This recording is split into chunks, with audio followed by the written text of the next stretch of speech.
Mikoba. Mesdames et messieurs, bienvenue dans ce grand direct à la une de l'actualité. Résolution des conflits armés dans l'Est de la République démocratique du Congo. La force de la SADC sera déployée dans cette partie du pays. Décision prise au cours du mini-sommet extraordinaire de Namibie. Cette étape franchie par la RDC est un tournant décisif pour mettre fin aux atrocités, a fait savoir le gouvernement congolais. Et puis au Lualaba, les victimes du projet de construction de la centrale hydroélectrique des Boussanga sont toujours en attente de leur indemnisation. Ce mardi, ces habitants étaient à l'Assemblée provinciale pour faire entendre leurs doléances. Et à la commune d'Edilala, enfin, la bourgmestre Françoise Mangweji a visité les travaux de construction de l'école primaire Ipanga Moussonoï. Entamé il y a de cela 3 semaines, les travaux évoluent à pas de géant. À suivre au cours de ce journal, un récit de la presse de la commune d'Edilala. Voilà tout pour les titres. Bienvenue, mesdames et messieurs, dans ce grand direct.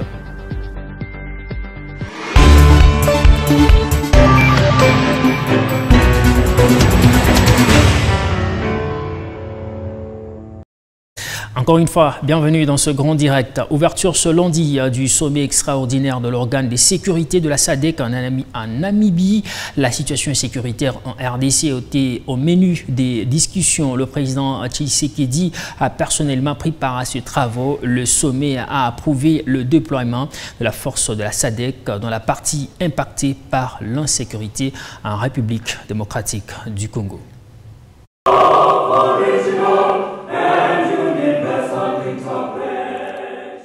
Ouvert et présidé par le Dr Hage Geingob, président de la République de Namibie, en sa qualité de président de l'organe de la SADC sur la politique, coopération de défense et sécurité, le sommet extraordinaire qui a débuté en début d'après-midi a eu pour, entre autres buts, de tabler sur la promotion et la sauvegarde de la paix, la sécurité et la stabilité dans la région. Raison majeure de l'évaluation de la situation sécuritaire alarmante à l'est de la RDC.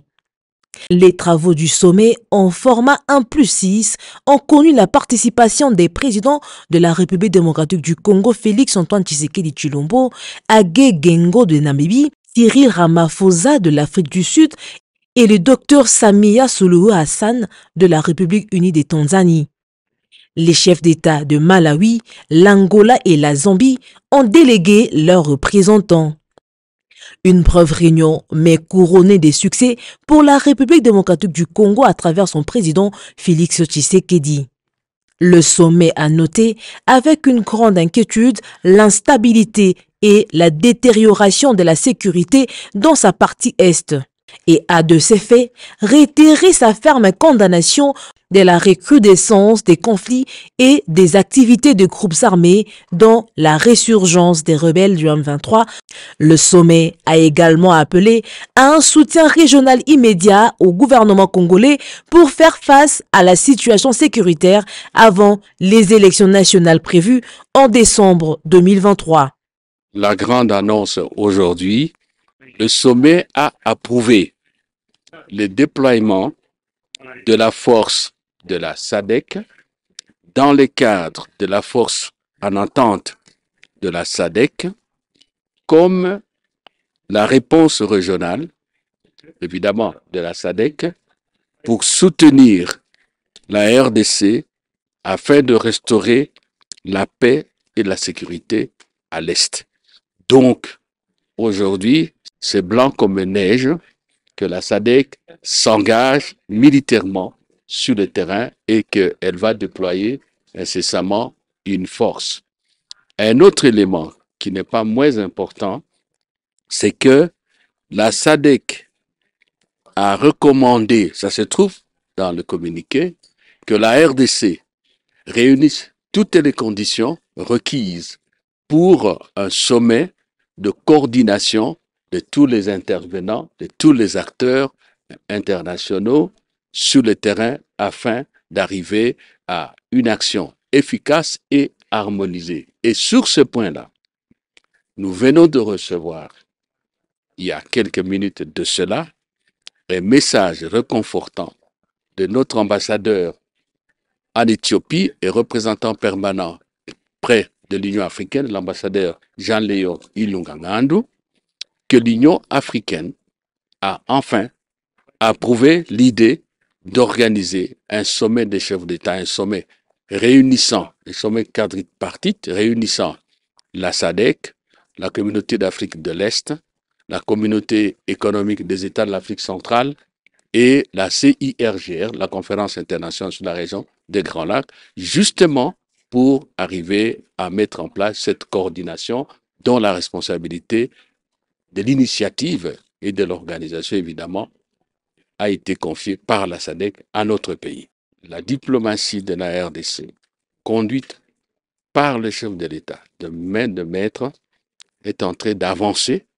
Et si nous nous impliquons, nous tous, et c'est ce qui est très important, parce qu'on ne cultive pas toujours son champ pour nourrir ses enfants avec la houe et la machette du voisin. Si tout le monde s'implique, comme on le fait dans un élan patriotique, autour du chef de l'État, pour soutenir nos forces armées, pour soutenir son action diplomatique, je crois que vous voyez ce que je veux dire. Nous allons gagner et nous gagnerons. Avec le déploiement d'une force SADC à l'est de la RDC, la paix et la sécurité seront sans doute rétablies. Le sommet extraordinaire de la SADC a décidé ce lundi 8 mai du déploiement de ses militaires dans l'est de la République démocratique du Congo pour le porte-parole du gouvernement.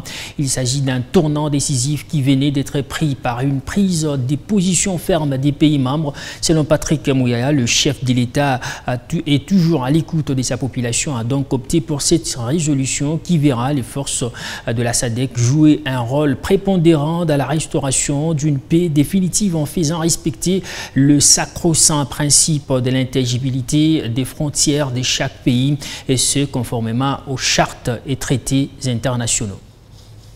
Et nous avons tous suivi il y a quelques heures le communiqué qui a été suivi, et je pense que ce sera le mois prochain que la force en attente de la SADC va être activée, qui n'est pas à confondre avec les troupes de la SADC qui font partie de la FAIB.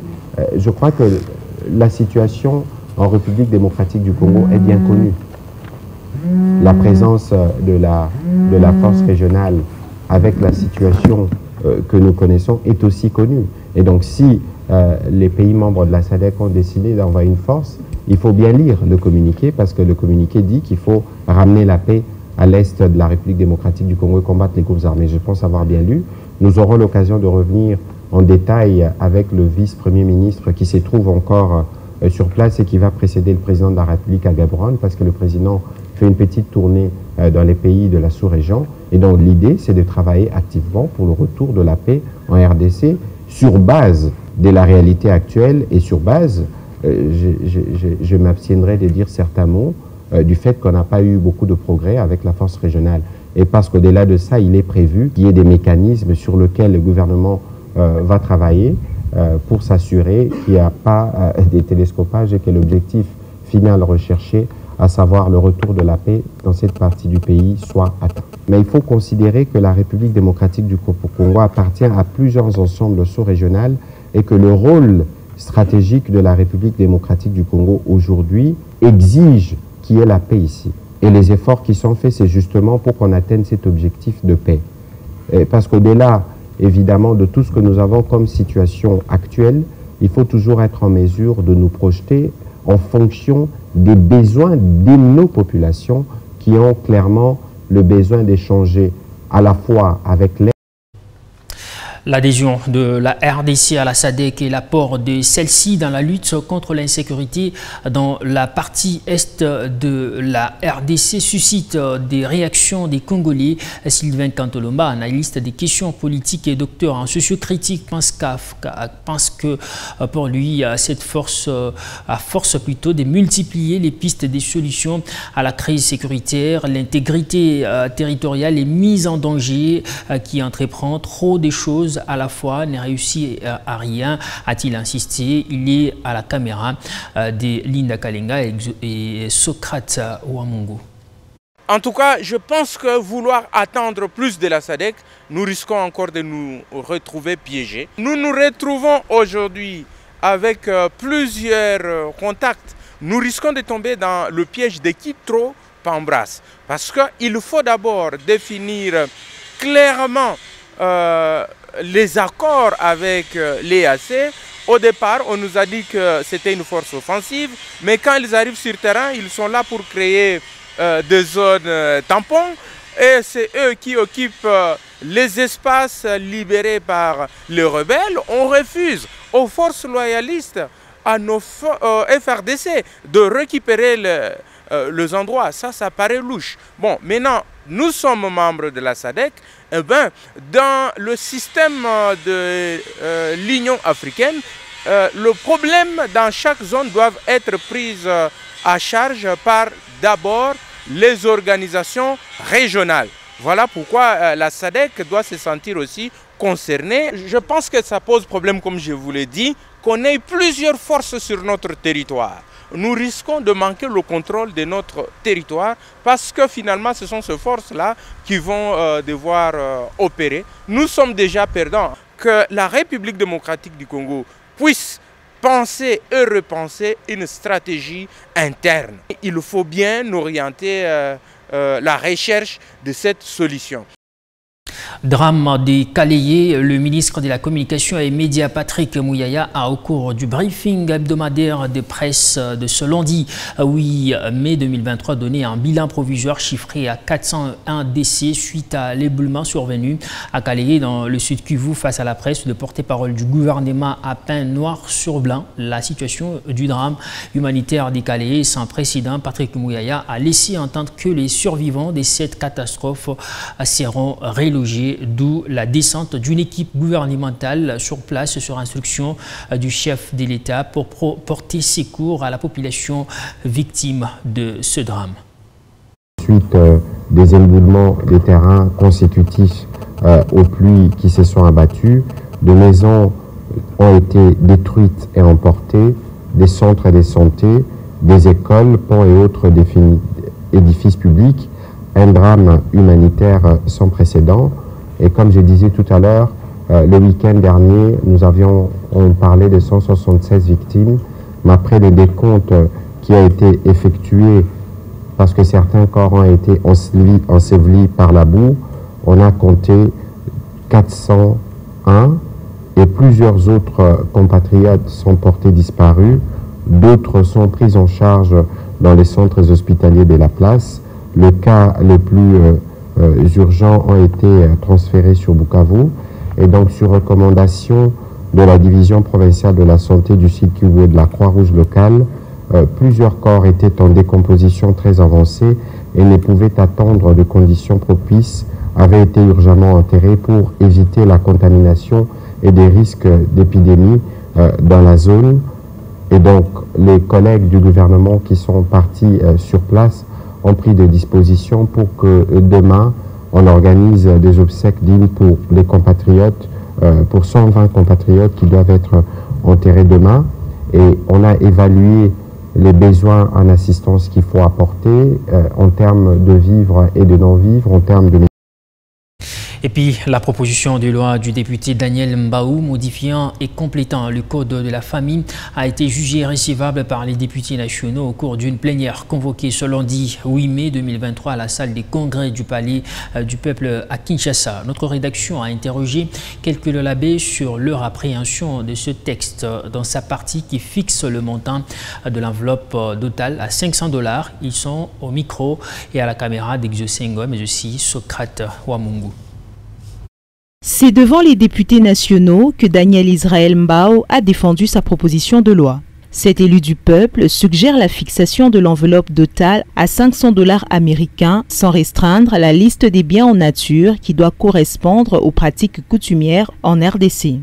Aucune coutume n'est censée emprunter les effets de l'autre coutume. Toute multiplication ou toute surfacturation des biens d'auto non prévus par la coutume sont prescrites.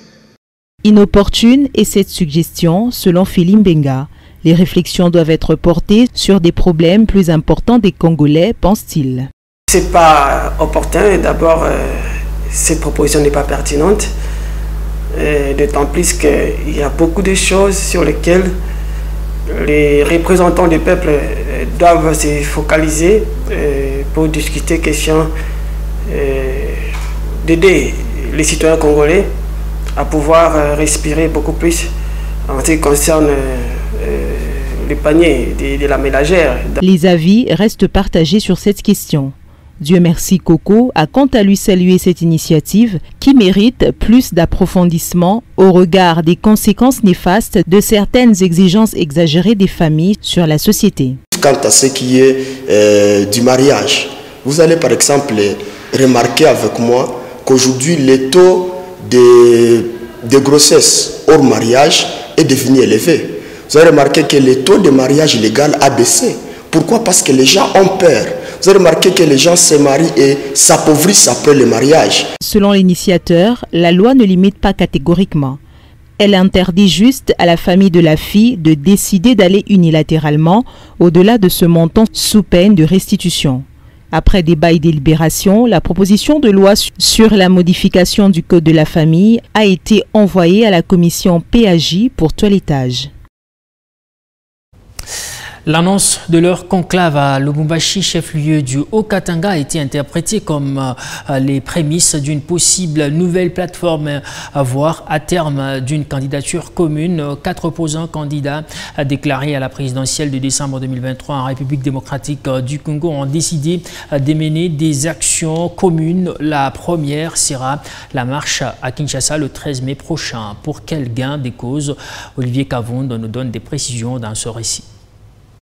La première activité qui sera menée par les 4 opposants congolais après la rencontre de Lubumbashi sera une grande marche le 13 mai prochain à Kinshasa, capitale de la République démocratique du Congo. Celle-ci sera destinée à dénoncer l'insécurité grandissante, la vie chère et la misère du peuple congolais, nous dit Benjamin Siangani, cadre d'Ensemble pour la République. On sent que cette CENI appartient réellement au pouvoir par leur gestion, par leurs gestes, et nous voudrions que ça change aussi de ce côté-là. C'est pour cela que nous demandons à la population quinoise particulièrement de venir très nombreux assister à cette marche pour dire non d'abord à la vie chère, que nous constatons depuis un certain temps, à l'insécurité à l'Est qui ne prend pas fin malgré l'état de siège, et au changement des dirigeants de la CENI. Parce que nous sentons c'est vraiment du n'importe quoi de ce côté-là. Exiger la récomposition de la Commission électorale nationale indépendante, l'organisation des élections dans le délai constitutionnel, n'est-ce pas vouloir une chose et son contraire? Maître Djerim Bayo, analyste politique, estime que la marche des opposants est légitime. Bon, ce qu'il faut savoir, c'est que la liberté d'expression est de mise. Il ne s'agit pas de céder ou non aux caprices de l'opposition. Il s'agit d'examiner le bien fondé de ces revendications. Parce que, soit dit entre nous, il ne s'agit pas des revendications qui partent du néant. À l'aube déjà de la création ou bien de la mise en place de l'actuelle équipe de la CENI, vous avez vu que plusieurs voix se sont levées. C'est-à-dire qu'il est tout à fait normal pour le gouvernement, ne se reprochant de rien, de bien vouloir réexaminer la question. Les leaders signataires sont Martin Fayoulou du parti SID, Engagement pour la citoyenneté et le développement. Déjà candidat malheureux à la présidentielle de 2018, Moïse Katumbi, Ensemble pour la République, l'ex-ministre Augustin Matata-Mpogno, LGD, Leadership et Gouvernance pour le développement et le député Délice Sanga, Envol de la République. 6 mai 2021, 6 mai 2023, 2 ans maintenant depuis que l'état des sièges a été décrété par le chef de l'État Félix Tshisekedi dans les provinces de l'Ituri et du Nord Kivu. L'état des sièges est un régime spécial de légalité. Il correspond à un décret supérieur de l'état d'urgence. 2 ans après, quel bilan sur le plan sécuritaire?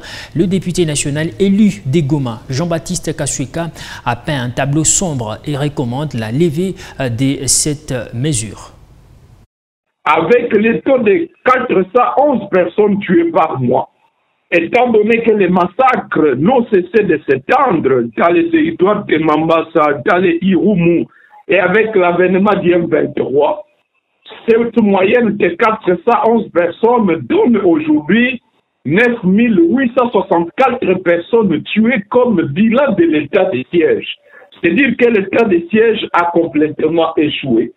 Mais même avant l'état de siège, M. Félix avait déjà lancé l'opération Zorubaya Ituri en juin 2019 et Grande Envergure à Beni en octobre 2019. Toutes ces opérations s'étaient soldées par des échecs. C'est dire que la politique sécuritaire de M. Félix Tshisekedi a complètement échoué sur toute la ligne de 2019 à ce jour. Non seulement l'état de siège doit être élevé, mais également M. Félix Tshisekedi a raté la chance de pouvoir aider la République à résoudre cette question. Lors de sa prise de pouvoir en 2019, tous les groupes armés s'étaient mis à sa disposition pour être démobilisés, y compris les M23. Il n'a pas été en mesure de mettre en place un programme de démobilisation et de réinsertion communautaire efficace. Il n'a pas été en mesure de poser un diagnostic sérieux de l'armée, de mettre fin à l'impunité, à l'affairisme au sein de l'armée. Il n'a pas été en mesure d'accorder la priorité à la formation des militaires et à la montée en puissance des FARDC, de la police des cellules de renseignement. Bref, il a raté l'occasion de rendre service à la nation. Je pense qu'il est temps, à plus de lever l'état de siège, il est temps que lui-même ait le courage de se retirer pour créer une nouvelle condition pour pouvoir permettre à ce que ces groupes mettent leur confiance à quelqu'un d'autre qui pourra être en mesure de reconstituer l'armée, de relancer le TDRC, mais de toute urgence, l'état de siège doit être levé parce qu'il sert inutilement à étouffer les libertés des Congolais. Ce lundi 8 mai, l'ambassadeur universel de la paix et initiateur du rendez-vous des fiertés nationales, Félix Mbenga Mukuna, a poursuivi la distribution des invitations. Différentes structures des jeunes ont manifesté l'intérêt d'y participer et d'apporter un plus à cet événement. Petit à petit, ces activités se dessinent avec la volonté manifestée par la population. Oscar Kalambay nous donne des précisions. C'est plutôt une semaine décisive et déterminante pour la tenue des 2 journées de fierté nationale dans la province du Lualaba. Du 15 au 16 mai, la capitale mondiale du cobalt va vibrer au rythme et couleur des fiertés nationales. L'ambassadeur universel de la paix et président national du mouvement des jeunes pour la dignité et le développement a poursuivi la distribution des invitations aux différentes structures des jeunes et autres décideurs. Les sollicitations se multiplient pour la participation à ces journées. Déterminés à y participer, les jeunes se disent prêts à apprendre des intelligences nationales. Nous sommes une fierté nationale et nous avons des choses à partager et à apprendre. Je suis une fierté nationale. Je suis une fierté nationale. Marie-Louise Moussenga a pour sa part dévoilé le sous-thème qu'elle va développer et elle estime qu'il est temps de parler de la fierté nationale. Cette notion englobe le patriotisme et le nationalisme. Il y a lieu d'en parler, estime le professeur Edouard Nawej. C'est celui du travail des sangs pendant cette période d'alternance politique. Parfois nous parlons d'autres thèmes, mais des thèmes comme la fierté nationale, on en parle rarement. On a toute une jeunesse derrière nous qui a besoin de notre accompagnement afin que nous puissions parvenir à des fins nobles et de dignité nationale. D'autres orateurs sont attendus à ce rendez-vous de fierté nationale. C'est en l'occurrence le vice-gouverneur militaire du Nord Kivu, Romy Ekouka, qui arrive à Kolwezi ce week-end avec une délégation des jeunes. Également l'évêque du diocèse de Kolwezi, son excellence, Monseigneur Richard Kazadi, qui va donner de manière approfondie le sens de 5 doigts donnés par sa sainteté le pape François lors de sa visite en RDC. Le rendez-vous de fierté nationale attend les Congolais de partout et est patronné par la gouverneure intérimaire Fifi Masuka Saini. La gouverneure de la province du Tanganyika, Julie Ngungwa, a été déchue de ses fonctions ce lundi 8 mai par les élus provinciaux de cette province. Sur 25 députés réunis en plénière, 14 ont voté pour sa déchéance, nous dit John Ndaïle Manda. Réunis en séance plénière convoquée par les bureaux de l'Assemblée provinciale du Tanganyika à Kalemi, chef-lieu de la dite province, les députés provinciaux ont décidé de déchoir ce lundi 8 mai 2023 la gouverneure du Tanganyika, Julie Ngungwa Mwayuma. 14 élus sur les 25 constituant l'organe délibérant du Tanganyika ont voté pour la déchéance du chef de l'exécutif provincial. Julie Ngungwa Mwayuma est reproché de la mauvaise gestion de la province la mauvaise passation de marchés publics, le manque de leadership et de la vision claire pour le développement de la province, renseignent nos sources. Au départ, une question orale avec débat avait été introduite par le député provincial élu de Kalemi, Kakujiwama, pour comprendre le contour de la gestion de la province. Mais la gouverneure ne s'est pas présentée à l'Assemblée. L'élu du Tanganyika a enfin transformé la question orale en motion de défiance contre la gouverneure. Rappelons que, depuis le début de cette législature, c'est la deuxième fois que les élus du Tanganyika destituent le gouverneur. Construction du barrage hydroélectrique des Boussanga a dévasté le champ des agriculteurs des environs. Depuis lors, certains sont indemnisés avec des montants dérisoires, d'autres n'ont reçu rien jusqu'à présent. Pour ce faire, la population est allée à la rencontre de l'Assemblée provinciale du Lualaba pour trouver gain des causes. Les agriculteurs dont les champs ont été inondés par l'érection du barrage Boussanga sont revenus à l'Assemblée provinciale du Lualaba ce mardi 9 mai 2023. Après avoir réuni tous les éléments qui constituent ce dossier, il ressort que bon nombre d'entre eux ne sont pas encore indemnisés voilà 7 ans. Pour ceux-là qui le sont, c'est par des montants dérisoires perçus de la poche d'un individu sans aucune pièce de justification. Ils ont délivré cette procédure au vice-président, l'honorable Mwimbi Mwanzapiero. Ayant la maîtrise de ce dossier, l'honorable Jean-Marie Kasseya a fait une proposition sur la démarche à suivre. Si les recommandations sont touchées à l'Assemblée, comment on peut faire ma compte à la banque et on a directement une entreprise. Nous leur recommandons d'ouvrir les comptes en banque pour faciliter l'opération entre l'entreprise et la population. Nous allons les inviter pour avoir la bonne version. Tout ce qui est nabo bajibu nduko na ma liste nabo batulete ma liste ile bakaanza kuripa parce que on a ma liste ko bakaanza kuripi jo tu comparer yote jo tu taona que tuna weza mambo. Proposition actée par l'honorable vice-président. Nitapima kuingia en contact na aba batu bote beni tuna ciblé mundani rapidement kesho ni mercredi.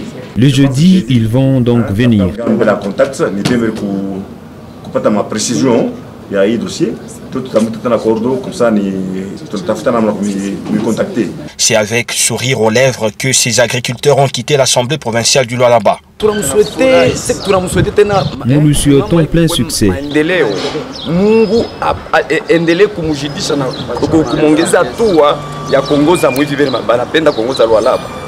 C'est une affaire à suivre.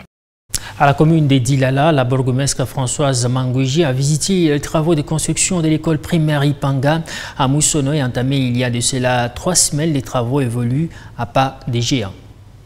Lancé le lundi 17 avril dernier par la bourgmestre de la commune de Dilala, les travaux de construction de la nouvelle école primaire Ipanga au quartier Moussonoy évoluent sans désemparés. Mardi 9 mai, Françoise Mangouji a laissé les conforts de son bureau pour se rendre compte de l'évolution des travaux. Au chantier, chaque ouvrier parmi les 80 travaillant sur place s'y trouve à son poste pour l'avancement des travaux. Accompagnée d'un des responsables de l'entreprise à pied d'œuvre, la patronne de Dilala a suivi les explications sur l'évolution du chantier. Avant de quitter les lieux, le numéro 1 de la municipalité de Dilala s'est dit flatté par les déroulements des travaux. Je suis plus que satisfaite. Les travaux évoluent très bien. Je suis en itinérance, je vois déjà des chantiers à 2 semaines déjà. Je ne croyais même pas qu'ils vont arriver jusqu'au niveau de l'Inton déjà à 2 semaines. Parce que l'entrepreneur m'avait dit à 2 mois déjà il va me rendre l'école.